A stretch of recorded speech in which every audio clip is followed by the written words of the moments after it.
Conversando. Nuestra entrevista de hoy.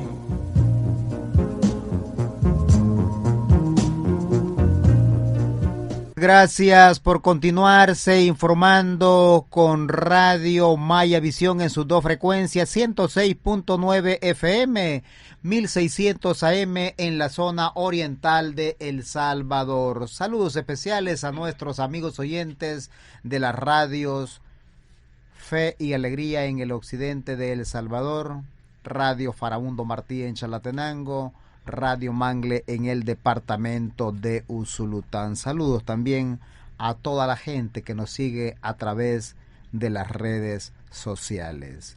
Este día nuevamente estamos aquí con dos grandes amigos, con el licenciado Rogelio Canales, coordinador general del Movimiento Ciudadano 5+, y la licenciada María Silvia Guillén, coordinadora nacional adjunta también del Movimiento Ciudadano 5+. Muy buenos días, bienvenidos. Buenos días, Guido, un saludo a toda su audiencia. Muchísimas gracias, Guido, buenos días a todo el pueblo salvadoreño, un gusto estar nuevamente en este bonito programa. Y continuamos aquí en ese batallar que es lo que nos toca a todo ciudadano, a toda ciudadana interesada en construir la mejor patria, sobre todo para las presentes y las futuras generaciones. Digo esto porque es importante invitarles a que den su punto de vista. Ayer, toda esta semana en El Salvador hay actividades porque se están cumpliendo los 205 años del Acta de Independencia del 5 de julio de 1811 de la República Bolivariana de Venezuela, que ha tenido primera, segunda, tercera, cuarta y la quinta república. Creo que es importante ese tema porque cada vez debemos de interesarnos no solamente por los temas salvadoreños, sino de pensar de que los problemas de Argentina son nuestros, Venezuela es nuestro, Honduras es nuestra. María Silvia. Los 205 años de la República Bolivariana de Venezuela. Sí. Fíjese que indudablemente que mi saludo comprometido con la Revolución Bolivariana y mi saludo por su aniversario de independencia. Efectivamente, el día anteayer, el 5 fue, ¿verdad? El 5. Estaban ellos celebrando su día de independencia y personalmente yo con ellos, porque realmente creo que toda la historia venezolana es una historia de lucha con todos sus héroes revolucionarios, sus héroes de todas esas gestas gloriosas que han tenido a lo largo de la historia y que obviamente han tenido un impacto muy grande en toda la América.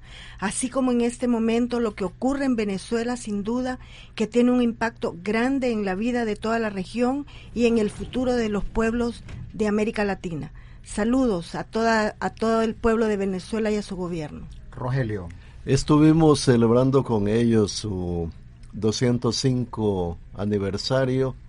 Es una ocasión importante para celebrar con un pueblo en lucha que se liberó hace años, 200 años o más, de un imperio, pero continuó ligado a otro imperio, y a partir del arribo que tuvo el comandante Hugo Chávez Frías, se vio una situación diferente en Venezuela, de una auténtica liberación, cosa que no ha gustado al imperio y que ha estado en constante acecho y acciones desestabilizadoras y retoma del poder para que vuelva la República Bolivariana de Venezuela a caer en el círculo de los países sometidos a ese poder omnipotente que es el imperio. Pero a nosotros nos alegra mucho que todavía el gobierno es un gobierno con arraigo popular y que está luchando por su auténtica liberación. De manera que nuestro saludo cordial al hermano pueblo venezolano. Y un día antes del 5 era 4 y también se estaban cumpliendo, fíjese, 111 años del natalicio de Miguelito Mármol. Él nació un 4 de julio de 1905 allá en Ilopango. Yo tuve la suerte de conocer a Miguelito y me decía, él hacía los cambios, hablando del cambio generacional del cual estamos hablando esta micrófono, y él me decía, los jóvenes de hoy no tienen que ver nada con los jóvenes cuando yo lo era. Me decía, claro, los jóvenes en tiempos de 1905 tenían derroteros y barreras diferentes, claro, a las de 1960, y hoy los derroteros para los jóvenes, las barreras son diferentes, pero Miguelito fue de esos jóvenes que a los 20 años ya andaba en la jugada. Y fíjese que creo que personas como él, personajes como él, son esas historias que deben conocer los jóvenes de las nuevas generaciones, porque sin duda que son diferentes. O sea, no podemos esperar, ¿verdad?, que una juventud vivida en aquel momento tenga que ser la de... No, son totalmente diferentes. Incluso las infancias y juventudes nuestras, Guido, fueron diferentes a las de ahora. Pero valdría la pena que vidas como la de él fuera motivo de estudio, de conocimiento, porque eso lleva a que las nuevas generaciones vean que hay una vida de compromiso la cual se puede rescatar y la cual se puede llevar a la práctica en este momento. No puede ser, Guido, que las nuevas generaciones estén siendo arrastradas por esa tecnología ultranza, por esa centros comerciales como forma de acercarse a la modernidad, y que los jóvenes que viven en las zonas rurales estén tan carentes de esperanza. Entonces hay que acercarle vida, y esa vida está en las luchas que personas como él vivieron a lo largo de toda su vida.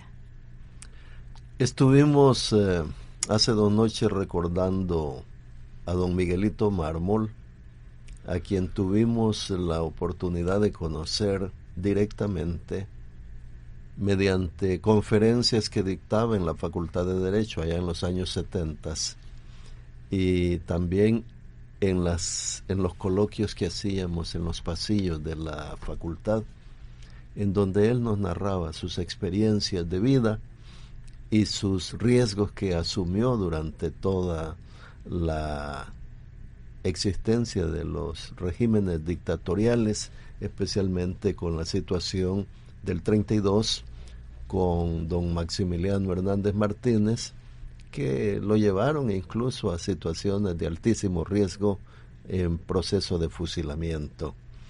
Qué historia tan plagada de experiencias y qué riqueza tan grande de la lucha inclaudicable de este compañero de hace tantos años, ya casi un centenar de años. Pero también conocí al hijo de Miguelito hace 2 noches. A Miguel también. Sí, que es casi ver a Miguelito Mármol. Y entonces yo no sabía de él, y allí me lo presentaron, lo saludamos, y trajo a mi memoria toda aquella cantidad de hechos que narraba Miguelito y que nos sirvieron a nosotros, por supuesto, para cimentar nuestra conciencia revolucionaria. Buena gente, muy humilde, Miguel Mármol, hijo, un ciudadano salvadoreño interesado en ser militante de la lucha más que en ser candidato. Creo que eso es una grandeza que tiene, porque muchos jóvenes hoy de repente van entrando con el propósito de ser candidatos, y no está malo eso, pero Miguelito no vemos ese interés, y eso es digno de admirárselo también. Un día vamos a platicar, como aquí proponemos temas, un día vamos a platicar de la necesidad, de la responsabilidad que tenemos nosotros de preparar a ese cambio generacional. Hay que prepararlo, porque aunque la derecha se burle de los jóvenes, pero son esos jóvenes de hoy, sea como sean, quienes mañana van a ser los maestros, los ingenieros, los abogados, los médicos, los policías, los militares, los diputados, los alcaldes, el presidente de la República. Entonces, más nos vale prepararlos que hacernos a un lado. Es nuestra responsabilidad preparar al cambio generacional, y si no, después tenemos malos hijos espurios, como dicen por ahí en la Universidad de El Salvador, al que se porta mal con la universidad. Hablando de esto, creo que tema de seguir hablando es con esa necesidad de la reforma constitucional a partir de lo que está ocurriendo en los últimos años en el órgano judicial, principalmente en la sala de lo constitucional. Dos hechos: creo que la última vez que nos subimos ya había ocurrido esa sentencia de inconstitucionalidad en contra de 3 funcionarios de la Corte de Cuentas de la República, y que lo preocupante ahí, cualquiera podría decir, y la Corte de Cuentas de la República, pues sí, pero ese volado a mí no me interesa tanto. ¿Dónde está la Corte de Cuentas? Algo más interesante, pero el asunto es el mensaje, el precedente que están sembrando, porque a la par de eso salen de cuál debe de ser el perfil y cuál debe ser la instrucción notoria, y los que van a Harvard y los que van a Columbia solo son ellos. Los pobres no van a Columbia. Entonces, no sé cuál es ese perfil que ellos se les imagina, y apareció un grupo de abogados por ahí presentando también en un canal de televisión cuál debe ser el perfil de ese tipo de funcionarios. Pero también hace unos 2 días ocurrió algo peor todavía, que comenzaron a discutir en la Asamblea Legislativa las necesidades de una reforma,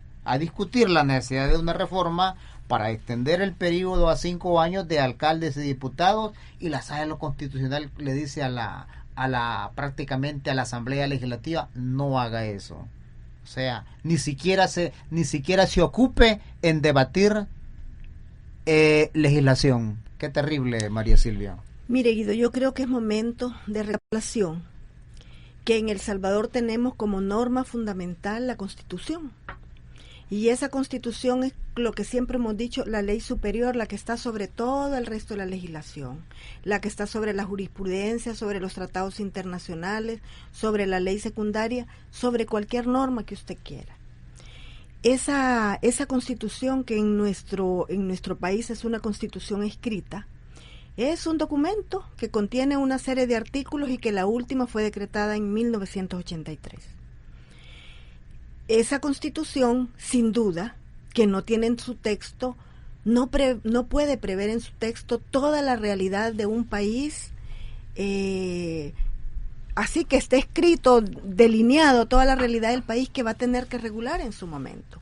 Por eso hay criterios constitucionales de interpretación que hay que tener en cuenta. Pero esos criterios constitucionales de interpretación tienen límites y están dados por la misma Constitución. Entonces, resulta que en este momento, a mi manera de ver, Guido, en El Salvador ya no tenemos Constitución escrita. Esa Constitución que se escribió en 1983 ya no la tenemos. ¿Qué es en este momento la Constitución? Es un conjunto de retazos constituidos por la jurisprudencia constitucional de estos 4 señores, que en cada una de sus sentencias vienen a aumentarle otro trozo más a la Constitución. En este momento me pregunto, ¿quién conoce la Constitución del país? De seguro solo este señor Enrique Anaya y los 4 magistrados. No estoy seguro si los 4 magistrados conocen a satisfacción lo que es en este momento la Constitución. Pero a mí me parece que usando criterios europeos, utilizando criterios que no tienen que ver con las reglas de interpretación constitucional adoptadas en nuestro país, han modificado la Constitución de tal manera que este texto, por el que hemos luchado tanto, Guido, porque este texto de 1983 no será la mejor Constitución del mundo, Guido, pero es una buena Constitución, y yo la rescato porque aquí se reconocen derechos económicos, sociales y culturales. Yo rescato porque aquí ya se está hablando de medio ambiente. Yo rescato porque aquí se está reconociendo la vida del pueblo salvadoreño, más allá del reconocimiento frío de que se reconoce el derecho a la vida. O sea, a lo largo de toda la Constitución se le está diciendo a la gente que tiene derechos que le van a permitir vivir una vida digna. Pero ahora resulta que esta Constitución escrita ya como que no. Y fíjese que es tan grave la situación que es una falta de respeto al pueblo, Guido, porque las leyes se dan no para que las entienda usted, que es un comunicador y que es un profesional universitario, no para que la entiendan los señores magistrados de la Corte, para que el pueblo salvadoreño le entienda, la comprenda, se apropie de esas normas y exija su cumplimiento. ¿Qué Constitución pide el pueblo que en este momento se cumpla si no sabemos cuál es, Guido? Así de grave es la situación. Así de grave tenemos en este momento la situación, y eso lleva a que no podemos saber y ahora por dónde van a resolver los magistrados de la Corte, ¿verdad? Porque yo me puedo saber de memoria esta Constitución y tener criterios de interpretación, los históricamente aceptados, los que jurisprudencialmente han sido aceptados durante toda la vida. Ahora ya no sabemos. Ahora depende del estado de ánimo, de los intereses y de las ideologías de los señores que están en la sala de lo constitucional. Rogelio, antes de decir qué debería hacer cada salvadoreño con esa Constitución escrita, creo que es importante recordar, no sé si vieron ustedes allá en los 80, yo me recuerdo, me dio risa cuando vi al doctor Rubén Zamora. Recuerdan que el presidente de la República de ese entonces, José Napoleón Duarte, fue a besar la bandera de los Estados Unidos. Entonces viene Rubén Zamora indignado porque había besado la bandera de los Estados Unidos el presidente de la República. Viene el doctor Rubén Zamora cuando vino a El Salvador y se suenan los mocos en la bandera de El Salvador. Yo no sé qué pueden hacer con esa Constitución escrita, porque no hay ya a qué atenerse. Usted puede decir, aquí tengo la Constitución, exigir con la Constitución, sí, eso es lo que dice esa Constitución escrita, pero lo que estoy diciendo es esto, y es lo que se debe de hacer. Yo avalo y respaldo totalmente lo expresado por María Silvia, en donde ya no sabemos cuál es el texto que juramos cumplir cuando se asume una posición de conducción de cierta responsabilidad del Estado. Estos señores, los 4 magistrados de la sala, juraron cumplir la Constitución y velar porque se cumpliera la Constitución ateniéndose al texto de la Constitución. ¿Cuál es el texto de la Constitución? En este momento, dígame usted por favor, ¿es el que yace en el librito este que se llama Constitución de la República de El Salvador? ¿O es toda esa cantidad de resoluciones que estarán difusas por ahí en diferentes tópicos de la vida del país y en diferentes apartados que se refieren al texto de la Constitución? La Constitución establece su forma. Rogelio, solo un paréntesis. ¿Cuál es el texto que se les lee cuando ponen la mano sobre la Constitución y le toman la protesta de Constitución? ¿Qué es lo que se les dice y ellos juran que lo van a hacer? Yo no recuerdo exactamente, pero más o menos les dice lo siguiente: juráis bajo vuestra palabra de honor ser fieles a la República, cumplir con la responsabilidad que el cargo les impone, cumplir con la Constitución de la República de El Salvador y hacer que se cumpla, cualesquiera que sean las leyes, decretos, reglamentos o resoluciones que la contraríen. Es decir, estas resoluciones de los señores magistrados son resoluciones que están contrariando el texto de la Constitución. En consecuencia, cuando una ley es injusta, es inmoral, es ilegal, es contraria al texto de la Constitución, los aforismos que hemos aprendido es que no deberían de ser obedecidos. Sin embargo, cuando se da esta práctica, nosotros vemos que todos los órganos de gobierno, las instituciones de gobierno dicen, bueno, ni modo, eso resolvió la sala y entonces hay que cumplir la resolución de la sala. ¿Por qué? Porque existe el espíritu todavía de respeto a la institucionalidad y el respeto a las resoluciones judiciales. Sin embargo, estos 4 señores están cometiendo abuso de poder. ¿Por qué? Hay una teoría en el derecho que establece que el derecho da facultades a los ciudadanos, a las personas, a las personas de carne y hueso que actúan en representación del Estado, y que también los particulares tienen derechos que hacen prevalecer. Sin embargo, cuando se extralimitan de las funciones y las responsabilidades, se da pie a que se materialice esa teoría de el abuso del derecho. Y en este caso se trata del abuso del derecho político, se trata del abuso del derecho constitucional que le da a estos señores la facultad para poder desarrollar su trabajo en función del control constitucional.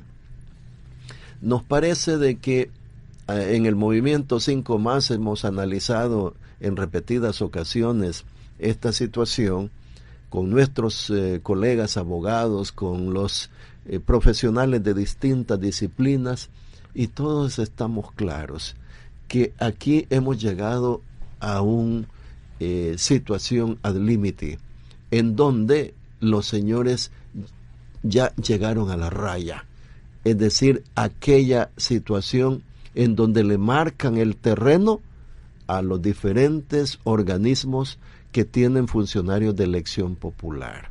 Lo que usted citaba, la Corte de Cuentas ha sido descabezada en 4 veces, 3 o 4 veces.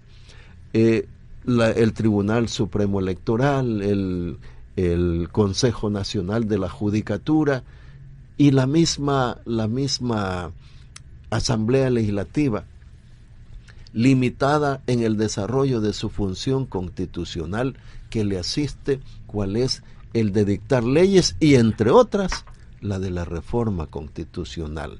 Esa es una función específica, muy particular, que se le ha entregado por parte del poder del Estado a la Asamblea Legislativa. Es una función exclusiva de la Asamblea Legislativa. Es una función exclusiva de la Asamblea Legislativa, que la Constitución le dice cómo se va a reformar su texto, ella misma cómo se va a reformar, y le establece el mecanismo.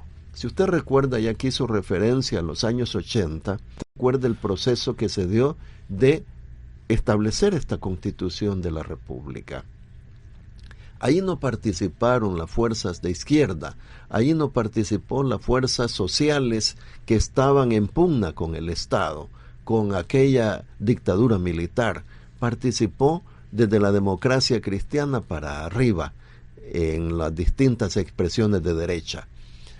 Y entonces dictaron esta Constitución, y yo recuerdo claramente que jugaron un papel importante en esa Constitución personajes como los siguientes: Castillo Claramón, que fue representante, líder de la democracia cristiana en ese entonces, que después se convierte en vicepresidente de la República; González Camacho, Luis Nelson Segovia. Estuvieron estos personajes discutiendo, partidos que incluso ya desaparecieron, discutiendo el texto de la Constitución para, como asamblea constituyente. Se hizo una convocatoria, se eligió una asamblea constituyente, y esta asamblea constituyente, como poder ya constituido, decretó una Constitución de la República. Todos lo vimos, seguimos aquellos programas que se daban de discusión en la Asamblea Legislativa. ¿Participábamos nosotros? No, solo ellos, los diputados constituyentes, fueron los que discutieron ese texto. Luego, la misma Constitución establece un mecanismo de reforma, que una constituyente anterior aprueba el texto de modificación según propuestas que han llegado de diferentes lugares. En este caso, en este punto en particular, que no tiene mayor trascendencia si son 4, si son 5 años, si son 7. Eso ya fue discutido. Se dijo en su momento, miren, no conviene de que el Estado esté en una constante elección aquí en el país. Eso trae costos de todo tipo. Y en consecuencia la propuesta debería ser de 5 años. Se dijo en un momento determinado. Participaron todos estos organismos de aliados para la democracia, de organizaciones de la sociedad civil, e hicieron diferentes propuestas. En ese momento se tomó el acuerdo por una asamblea constituyente legislativa de hacer esa reforma, de que fuera por 5 años.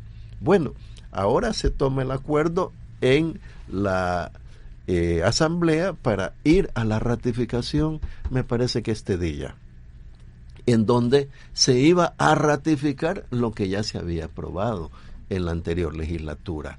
Y ese acuerdo que se toma es el que secuestra, incauta la Corte Suprema de Justicia, Sala de lo Constitucional, y dice: medida cautelar, no sigan con ese proceso, no sigan con ese proceso, señores de la Asamblea Legislativa, por Dios santo, no sigan cumpliendo con su función constitucional que les ha sido asignada para poder reformar el texto de la Constitución y dictar leyes. Y así les corrigen una cantidad de cosas. Y ayer estaba oyendo algunas expresiones de los diputados que dicen: ni modo, ya lo dijo la sala, tenemos que aceptar. Me parece una incongruencia, una incoherencia total con lo establecido en el texto de la Constitución. En ese sentido, esa actuación de la sala es injerencista, es abusiva, es distorsionadora de lo que se establece en la norma constitucional. Y el pueblo tuvo la oportunidad. Los argumentos que planteó ese señor demandante, ese señor Enrique Anaya, que es el amanuense de a saber quién es, porque constantemente está en la sala. Y todos amenazan, fíjese, todos amenazan. Ya no vamos para la Corte, ya no vamos a la Sala de lo Constitucional. Allí se acaba de dar una reforma en una cuestión tarifaria, ya vamos para la sala. Bueno. Es decir, todo amenazan a todo. Es la sala, el temor, es el azote que tiene toda la institucionalidad del Estado. Yo estaba expresando a algunos colegas de que la sala tiene secuestrado al país. La Sala de lo Constitucional, los 4 señores de la Sala de lo Constitucional, hacemos todavía la separación de ese grupo de la sala a Armando Pineda Navas. Los 4 han secuestrado al país, tienen secuestrado al Estado, tienen secuestrada la institucionalidad del Estado, no permiten que el Estado cumpla con su función, ninguno de sus órganos, ninguna de sus instituciones. Eso nos parece que es una situación llevada al límite extremo, y algo se tiene que hacer al respecto. María Silvia, y creo que aquí es necesario también hacer un llamado a todos los que corresponda, decirles que no están cumpliendo su papel. En primer lugar, decirle a los magistrados de la Sala de lo Constitucional que están legislando y que es una legislación negativa la que están haciendo y que realmente deben de desistir de esa prepotencia, y que realmente decirle que cuando se le secuestra, como dice Rogelio, a la función principal de la Asamblea Legislativa, que es legislar, esa es una causal de destitución muy clara. Pero también a los diputados de la Asamblea Legislativa, ya basta de estar diciendo ni modo que le vamos a hacer. No es una sentencia, una resolución, una medida cautelar, no es el único norte por el cual deben de irse los diputados de la Asamblea Legislativa. Los diputados de la Asamblea Legislativa deben de debatir a profundidad este tema, porque no puede continuar así. Y también creo que es necesario determinar cuáles son las funciones, porque el presidente de la República, más que ser presidente de la República, de ser el jefe del Ejecutivo, también es el primer mandatario, jefe del Estado, y también tiene que agregarle un poquito más. Aquí pienso yo el presidente de la República, Salvador Sánchez Serén. Tiene que actuar diferente de acuerdo a este tema el presidente de la República, los diputados y diputadas de la Asamblea Legislativa y el órgano judicial. Aquí esto no puede continuar así. Mire, yo creo que es un buen momento para que revisemos lo que está pasando en el país, Guido. Porque esa figura que utiliza Rogelio de que tienen secuestrado a toda la institucionalidad del Estado, a todo el pueblo salvadoreño, porque efectivamente ahorita estamos en manos de 4 personajes aquí que están definiendo, no reformando leyes, Guido, porque eso ya lo hicieron y se ha venido tolerando, están reformando la Constitución todos los días, Guido. Y fíjese que en El Salvador siempre nos hemos preciado de que nosotros tenemos un mecanismo de reforma constitucional bien duro. Solo se puede hacer, como decía Rogelio, a partir de una asamblea constituyente o a partir de ese proceso largo en virtud del cual una asamblea da decreto de reforma, la otra asamblea, a la siguiente asamblea da un decreto de ratificación. Aquí no, aquí en cuestión de una resolución, porque ni siquiera una sentencia, una resolución de la Sala de lo Constitucional atropella, interfiere en todo el proceso legislativo. ¿Y qué si somos los 4 fantásticos? Entonces es un buen momento para que los diputados con seriedad, fíjese que aquí al Partido Arena se le plantea una coyuntura que va a poner en cuestión su coherencia. Ayer el señor Portillo Cuadra en el diario de hoy, hablando de esta reforma constitucional a los periodos legislativos y de los diputados, dijo, esto es un hecho histórico, dijo. Lograr esta reforma es un hecho histórico porque esto va a permitir todo el tema que tiene que ver con el ahorro, todo el tema que tiene que ver con no estar permanentemente en elecciones. Él lo valoró como una cuestión muy importante. ¿Qué va a pasar ahora que estos señores dan esta resolución? Ahora creo que todos los partidos en la Asamblea Legislativa tienen que revisar su dignidad, tienen que revisar su investidura. ¿O para qué están en la Asamblea Legislativa? Mejor que solo se quede en la sala también legislando.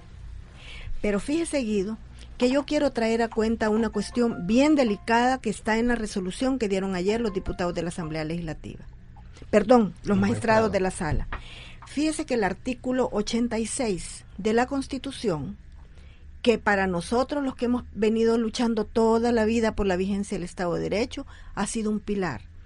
Está hablando que los funcionarios del gobierno son delegados del pueblo y no tienen más facultades que las que expresamente les da la ley. De esta disposición no se escapan los magistrados de la sala. A esta disposición están sometidos todos los funcionarios del Estado de El Salvador. Y fíjese que ellos, en una parte de su resolución, en una parte de una resolución anterior, que es en la que se está basando el abogado Enrique Anaya para presentar su demanda, están diciendo las razones por las cuales ellos tienen competencia para entrar a controlar la constitucionalidad de los decretos legislativos de reforma constitucional, para lo cual a mí me parece que ellos han tenido competencia siempre, pero ellos dan 5 razones por las cuales tienen competencia. Y la dan, ¿verdad? Porque dicen que son actos de la Asamblea Legislativa y dan una serie de razones. Pero la 5ª razón que dan, dicen, el que dicha competencia no aparezca de modo expreso en la Constitución no significa que ello sea un impedimento para entenderla de modo implícito. Esto quiere decir que ese mandato constitucional que dice que los funcionarios no tienen más competencias que lo que les da la ley y la Constitución, ya también se derogó, Guido, porque ya la sala ya dijo que el hecho que no aparezca en la Constitución, expreso en la Constitución, no les da competencia a ellos para aplicar algo que ellos entienden que está implícito en la Constitución. Este es el mecanismo por el cual estos señores se ven en el derecho de reducir, de ampliar, de derogar la Constitución a su antojo, Guido. Fíjese que la lucha histórica de las organizaciones, de la sociedad civil, del pueblo que está soñando con la democracia ha sido independencia judicial, entre otros, Guido. Pero ya en este momento esta sala carece totalmente de independencia judicial. Está claramente dependiendo de intereses ajenos a los intereses del pueblo. Está dependiendo de intereses que nada tienen que ver con su responsabilidad y su obligación de defender la Constitución. Creo que es momento, empecemos a pensar que hay que ir a la Comisión Interamericana y a decirle, allá haya un área de la Comisión Interamericana que tiene que ver con independencia judicial. Normalmente la independencia judicial se ve como otros órganos del Estado están atropellando la independencia de estos funcionarios, pero ahora es una falta de independencia de manera diferente, como el poder fáctico está teniendo una injerencia tremenda en la posibilidad de este pueblo de contar con magistrados independientes, Guido. Creo que es momento de pensar que hay que ir a la Comisión Interamericana a denunciar lo que aquí está pasando. Rogelio, yo voto en cada elección legislativa para los diputados, para que legislen. Como ciudadano, no puedo aceptar que el diputado decida no legislar porque así se lo atropella la sala de lo constitucional. Yo creo que es necesario que ya de inmediato la Asamblea Legislativa se declare de emergencia a estudiar este tema, y de emergencia también entre el presidente de la República, y ojalá un día vea yo en la Comisión Interamericana de Derechos Humanos al presidente de la República acompañando a los diputados de la Asamblea Legislativa para revisar este tema grave que estamos sufriendo en El Salvador. Las fuerzas sociales, políticas, las organizaciones populares de distinto tinte hemos abogado en diferentes momentos históricos por una figura que se llama Estado Social y Constitucional de Derecho. Esa ha sido la lucha. La comunidad jurídica tiene un reto importantísimo. Estimados colegas del país, abogados de la República, es momento que ustedes también reaccionen, que piensen que el Estado social, constitucional de derecho está siendo pisoteado por estos señores. Vea, yo creo de que los funcionarios a quienes les están coartando sus funciones constitucionales deben de actuar. Ellos le corrigieron la plana y lo mandaron a callar al señor procurador de los derechos humanos, cuando él tiene una facultad constitucional para controlar las actuaciones de todos los funcionarios del Estado sin exclusión ninguna, incluyendo a estos 4 señores. Le mandaron a decir, con nosotros no se meta, póngase en cintura, quédese allí sin actuar de acuerdo a su mandato que la Constitución le establece. Así a muchos se inmiscuyen estos señores, hasta en los más mínimos actos administrativos. Es decir, ellos desde la sala están realizando actuaciones que corresponden al Ejecutivo, están realizando actuaciones que le corresponden a la Asamblea Legislativa y a los demás órganos e instituciones del Estado. Lo que usted dice, el señor presidente de la República en un acto reciente en donde lanzó al país la política de participación ciudadana, establecía vehementemente, señores de la sala, es que quieren asfixiar al gobierno, es que quieren dejarlo sin oxígeno. Los 900 millones de bonos que fueron aprobados por la Asamblea Legislativa están sin resolución, con una medida cautelar, admitida la demanda, y resulta de que eso es para convertir la deuda que se tiene de corto plazo en deuda de largo plazo, pero también atender en los programas de seguridad pública, en donde está el programa de seguridad de El Salvador. Y resulta de que ¿cuántos muertos han habido en el país por no tener los recursos en su momento oportuno? ¿Qué ha pasado? Qué gravísima responsabilidad la que se tiene sin resolverse. Sencillamente no. Cuando ellos quieren que se resuelvan las cosas, le ponen término a la Asamblea Legislativa y resuelva en tantos días. Vea usted qué cosa más tremenda. Y además le dicen, resuelva en este sentido, y le establecen los criterios bajo los cuales tiene que resolver. Es legislación negativa. Sí, es una cosa tremenda a la que se ha llegado. Ya no existe el poder legislativo como tal. El poder legislativo se encuentra en la Corte Suprema de Justicia, en un lugar que se llama Sala de lo Constitucional. Entonces, nos encontramos en una situación difícil. Ellos son el poder de los jueces. Ellos son los que están representando al Estado en su conjunto. No hay órgano ejecutivo, no hay órgano legislativo, no hay otras instituciones del Estado. Ellos asumen y dicen que sí y que no. Determinan rumbo en el país. Son amos y señores de la juridicidad constitucional y secundaria del país. Y eso a la comunidad jurídica nos debe de hacer un fuerte llamado. Señores, eso no es lo que estudiamos nosotros. Señores, eso no es la historia de El Salvador ni del mundo. Hay una división de poderes que se estableció desde allá, de la Revolución Francesa, con Montesquieu, y desde allá viene toda esa teoría de la República. Viene la división de poderes, existen pesos y contrapesos, existe además la forma de colaboración entre los órganos del Estado para que el Estado sea exitoso como tal.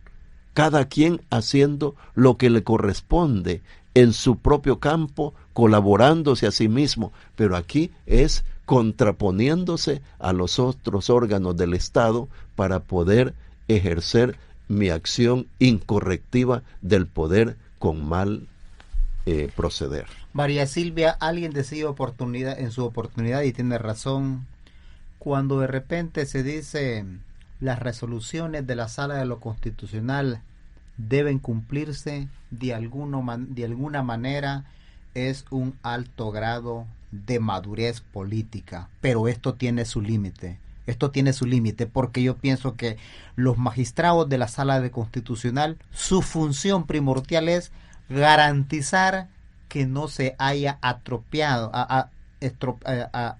¿sí?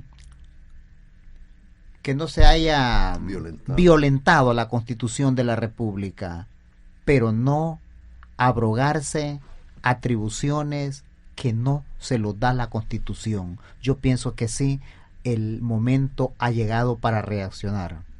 Fíjese, Guido, que yo tengo que reconocer que yo fui una de las personas que cuando llegaron estos 4 magistrados, yo creí que ellos seriamente llegaban en un rol de defensa de la Constitución. Para mí, sus primeras resoluciones fueron así como resoluciones buenas. Creo que ha sido la única sala que ha tenido en cuenta resoluciones que tienen que ver con derechos económicos y sociales. Hay buenas resoluciones en ese sentido. Pero como usted dice, a estas alturas a ellos ya creyeron que en este momento ellos son el poder. No un poder en el Estado, son el poder. Nosotros tenemos que recordar que históricamente en El Salvador ha habido un presidencialismo a ultranza. El presidente de la República es el que ha venido definiendo, bueno, así fue durante todos los gobiernos de Arena, pues. Cada presidente de la República con mucho poder, de tal manera que él tenía controlado a la Asamblea Legislativa y al órgano judicial. Y si no recordemos, cuando una decisión del presidente de la República fue cuestionada en la Asamblea Legislativa por los partidos del gobierno y los partidos de la derecha, nunca. Lo que decía el presidente de la República era un hecho en la Asamblea Legislativa y la sala de lo Constitucional, silencio. Aquí se dolarizó el país de un jueves al lunes siguiente, Guido, como el secreto mejor guardado, dijo el presidente de ese momento. El Tratado de Libre Comercio. Aquí se aprobó el Tratado de Libre Comercio con los Estados Unidos y el presidente de la Asamblea Legislativa de ese momento dijo, Yo no he leído ese documento, son más de 2000 páginas, además está en inglés, dijo él, pero voy a levantar la mano. Cosas de esas han pasado en este país, Guido, porque el presidencialismo ha sido el que aquí ha cundido toda la esfera política del país. Llegan los gobiernos del FMLN y a partir de ahí la separación de poderes nunca vista en la historia del país se empieza a respetar. Funciones del legislativo, funciones del ejecutivo y funciones del judicial.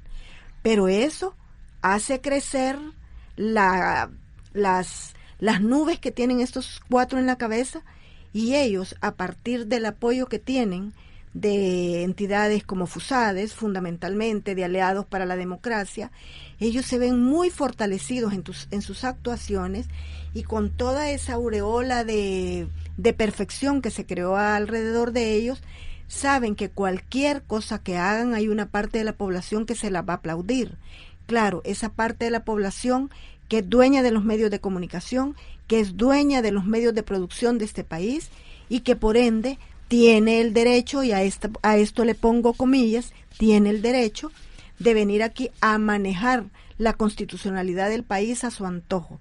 Yo hago un llamado a mis colegas abogados que todavía tienen la dignidad de decirse abogados, que por favor nos pongamos a estudiar, y como estudiamos posteriormente a los tiempos de la guerra, podamos hacer valer ese incipiente Estado de Derecho, Guido, que se está cayendo a pedazos. Están logrando que ese todavía bebé que es nuestro Estado de Derecho no va siquiera a llegar a caminar gracias a la prepotencia y al servilismo de funcionarios que creen que en este país solo existe la Sala de lo Constitucional. Rogelio, el eslogan de la GEUS, de la Asociación General de Estudiantes Universitarios del Salvador, dice estudio y lucha. Es decir, hay que estudiar, María Silvia, los colegas debemos de estudiar, ¿verdad? Pero también luchar por esos ideales republicanos que hemos tenido en toda la historia. Resulta de que aquí los señores le ponen plazo al órgano legislativo para que resuelva en tantos días. Ahorita están con lo del 29 de julio, que debe de ser la elección de los señores de la Corte de Cuentas de la República. Para entonces no se vayan a pasar de ese periodo. En tanto los declaro inconstitucionales, pero les permito que sigan resolviendo, y ya los declararon inconstitucionales, y durante un mes van a estar resolviendo, conociendo de juicios y de cuánta cosa se conoce en la Corte de Cuentas de la República, 3 personajes magistrados que han sido declarados inconstitucionales. Entonces sus actuaciones son inconstitucionales a partir de la declaratoria. Sin embargo, le van a dar validez a esos actos. Es decir, ellos deciden lo que sí y lo que no. A la asamblea le ponen plazo para que resuelva, pero ellos no resuelven en los plazos que corresponde, porque dicen nosotros no tenemos plazo. Tampoco tiene plazo la asamblea legislativa para resolver, pero ellos sí le determinan plazo. María Silvia decía, bueno, la sociedad civil en algún momento tuvo expectativas con respecto a estos 4 señores, y particularmente sobre 2 de ellos. Y resulta que aquí se da aquel refrán: cría cuervos y te sacarán los ojos. Aquí no es ni más ni menos que esa teoría popular de que estos señores le están sacando los ojos al pueblo salvadoreño. Rogelio y María Silvia, en aras del tiempo creo que es importante, porque como usted lo dice anteriormente, la Constitución de la República no fue dictada únicamente para los que nos interesamos con ella, por conocerla, por estudiar, es para todo el pueblo salvadoreño. Sin embargo, yo pienso que la comunidad jurídica tiene una gran responsabilidad de ponerse al frente de la institucionalidad del país y de la Constitución de la República. Y qué lamentable podría ser que algún estudiante de las leyes o algún abogado o abogada esté pensando: si yo hablo, le pongo barreras a mi carrera profesional. Y alguien ya lo dijo en su oportunidad: está bien, no le va a poner barreras a su carrera, pero se está convirtiendo en un ciudadano, en una abogada, en un abogado, en un juez, en un diputado eunuco, como se dice. Fíjese, Guido, que tenemos que caer a la cuenta que de alguna u otra manera estamos secuestrados y que estamos viviendo en otro proceso, en otro momento de esclavitud social y política. Pero bueno, yo le digo, como el tiempo se nos termina, yo no quiero que este programa termine sin hacerle una invitación a la Sala de lo Constitucional. Y no quisiera usar la palabra retarlos porque creo que no me gusta esa palabra. Pero yo los invitaría a que resuelvan la demanda de inconstitucionalidad que se ha presentado por el nombramiento del magistrado Rodolfo González y Belarmino Jaimes. Una demanda que se ha presentado utilizando los criterios jurisprudenciales que ellos han dado para destituir otros funcionarios. Esto tiene que pasar porque ellos dos se excusen para conocer de esa demanda. Entonces yo creo que lanzo esta invitación para que tomen en serio el respeto que ellos deben a la Constitución. Y yo haría un llamado a la comunidad jurídica, a todas las organizaciones hermanas, veladoras y celadoras por los derechos humanos, por la constitucionalidad del país, a que nos unamos. El Movimiento 5+ está propiciando el desarrollar un foro nacional sobre la constitucionalidad del país, que le hemos dado en llamar revisión de la constitucionalidad de los actos de la Sala de lo Constitucional, para que desde allí asumamos posición. Somos un sujeto importantísimo en el país, la gente en quien cree o ante quien acude cuando hay dificultades jurídicas en el país, ante los abogados de la República. Abogados, colegas, tenemos una responsabilidad histórica muy importante. Somos un sujeto jurídico. Debemos de actuar como tales. Hagamos eco de la formación jurídica que hemos tenido. No importa la ideología política. La cuestión es defender el Estado constitucional de derecho que ha sido tristemente mancillado, atropellado, violentado por estos señores de la Sala de lo Constitucional. Siempre le hacemos un llamado particular a dos personajes que están ahí, Florentín Meléndez y el compañero Sidney Blanco. Estos dos señores todavía tienen la oportunidad de hacer reversión, de hacer conversión, de convertirse nuevamente en lo que la gente pensó que iban a ser, en representantes de los sectores populares del pueblo salvadoreño que creyó en ellos. Entonces yo les hago un llamado. La historia va a ser dura con ellos, que se pongan a pensar de que en un momento determinado pueden ser juzgados después de su actuación y van a quedar como tristes personajes de la historia salvadoreña. Ese rol, qué feo será para ellos y sus familias, pero además pueden ser juzgados por actuaciones delictivas que el funcionario cuando esté en el ejercicio no piensa en el futuro, no piensa que va a tener consecuencias porque van a ser objeto de revisión. Aquí no va a caber aquella célebre expresión que la historia me absolverá. Aquí es al revés, la historia me condenará, el pueblo salvadoreño me condenará. Un llamado a que nos integremos a la comunidad jurídica y que celebremos un foro de discusión y análisis de lo que está ocurriendo en el país, que asumamos posición y que vayamos ante cualquier órgano nacional o internacional a plantear demandas de corrección de esta actuación. Que se den cuenta que los únicos que le aplauden sus acciones son la oligarquía y los representantes políticos de la oligarquía. Son los únicos que le aplauden. Y a los que debemos estar luchando, a la comunidad jurídica, a los diputados, hacerlo, si no, de nada sirve. Va a pasar una historia. Tuve la oportunidad de conocer el palacio donde estaba el sultán allá en Sevilla cuando España estaba ocupada. Y realmente los pobres tenían el derecho, podían entrar como guardias, pero entraban castrados. Y los músicos entraban, pero para que no vieran les sacaban los ojos. ¿De qué sirve que tengamos abogados y diputados ciegos y castrados? No, no, no. Tiene que estar muy bien. Muchas gracias, muy buenos días.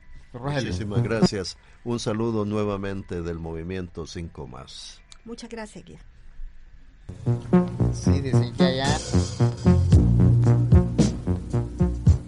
Conversando. Nuestra entrevista de hoy.